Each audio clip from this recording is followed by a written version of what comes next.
अर्ज़ दक्कन के मुक़द्दस और मुतबारिक शख्सियत हज़रत सैयदना मोहम्मद इंकिशाफ अली शाह साहब क़िबला रहमतुल्लाह अलैह की बारगाह शरीफ मंडल जिमीकुंटा ज़िले की करीमनगर में सालाना 2 रोज़ा उर्स मुबारक तक़ारीब का कल शाम 10 ज़िलहज को संदल उरुस व माली से आगाज अमल में आया, जिसमें रियासत और बैरून रियासत से हज़ारों ज़ायरीन ने शिरकत की। इस ज़िमन में मोहम्मद इकबाल अहमद सदर दरगाह कमेटी की क़ियादत में बड़े पैमाने पर इंतजाम किए गए हैं। आज मुकामी रुकने असम्बली पी कौशिक रेड्डी ने BRS पार्टी कायदीन और कारकुनों की कसी तादाद के हमरा उर्स मुबारक तकरीब में शिरकत की और आस्थाने हजरत मधु में हाजिरी दी और चादर गुल पेश करते हुए दुआ और सलाम और फातिहा ख़्वानी में हिस्सा लिया। इस मौके पर खिताब करते हुए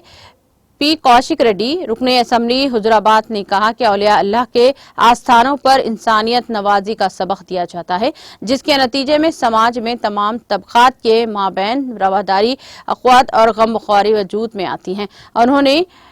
बजगीर शरीफ दरगाह में तमाम तरक्याती कामों के लिए हर मुमकिन ताउन करने का ऐलान किया और कहा कि इन्हीं अपने बचपन से हजरत से वाबस्तगी और लगाव है। सदर मजलिस बल्दिया जिमीकुंटा टी राजेश्वर राव, संपत, मोहम्मद इकबाल, अब्दुल करीम, तौसीफ हुसैन और दूसरे कायदीन भी मौजूद थे।